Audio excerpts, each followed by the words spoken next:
Okay. First question. What have we done in the last year or so to get more minority students in AP classes? Yep, well, as was really prompted by a wonderful story in the Little Hawk newspaper that did an examination of enrollment in our AP classes and compared it to the demographic makeup of the high school. We knew that we had work to do to make our enrollment in AP classes more representative of our demographic in the high school at large. And so we really have undertaken significant work to take steps in the right direction. Last year, a group named Project Achieve was formed. Linda Hull, a guidance counselor, and a employee of the University of Iowa's Balin and Blank Center for talented and gifted students, spearheaded this initiative. We identified a group of, I believe it was about 70 students from minority backgrounds who, based on their academic performance, we felt would be strong candidates for taking rigorous AP coursework in the future. And the group started meeting on a regular basis and learning about the AP program, but also providing other enrichment opportunities such as tours of the University of Iowa, things like that. So it was really neat.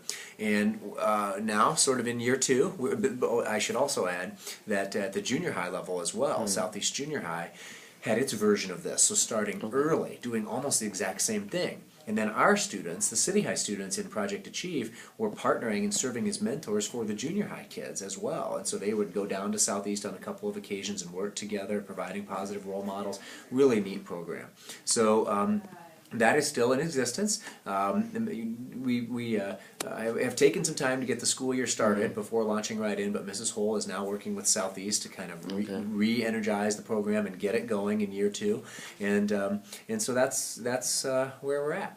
I would need to run numbers and we to see how are we doing in terms of are we gaining in terms of minority representation in AP classes, and honestly, while I think that we will see that it is up a little bit this year, I think it's really going to be next year and the year after that we really start to see the results, because many of the students in Project Achieve were freshmen.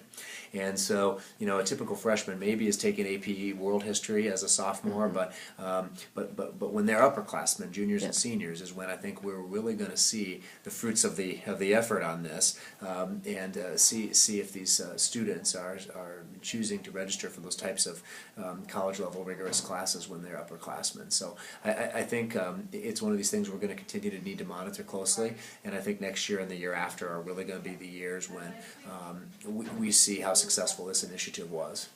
Okay. Why do you think it's important to have a large number of minorities in AP classes? Well, I think my belief with our AP program is that any college-bound student that is intending to attend a four-year university ought to experience an AP course. I think that that's whether that's one AP class in an area of strength or a high interest area, or whether it's a full slate of AP courses. I think if you are a student intent on attending a four-year college university, taking an AP class in high school provides excellent experience to help you when you get to college feel that much more prepared. AP is designed to be college level programming while in high school. It's an opportunity for the students to earn college credit while in high school, but also just to prepare them for the rigor of college classes. And I think from a confidence standpoint too, to show that you can do this, you have this experience. I think it's a very confidence building, positive experience for students who are college bound to have. So I think that any student that is intent on attending a four-year college ought to take advantage of it. I also believe in diversity very strongly, and I believe that true diversity enriches everything that we do. And when any of our classrooms are fortunate enough to be to have true diversity in them, I think the entire learning environment improves, because when different cultures, different backgrounds, different experiences are represented, the classroom becomes a richer, more dynamic place, and discussions become better.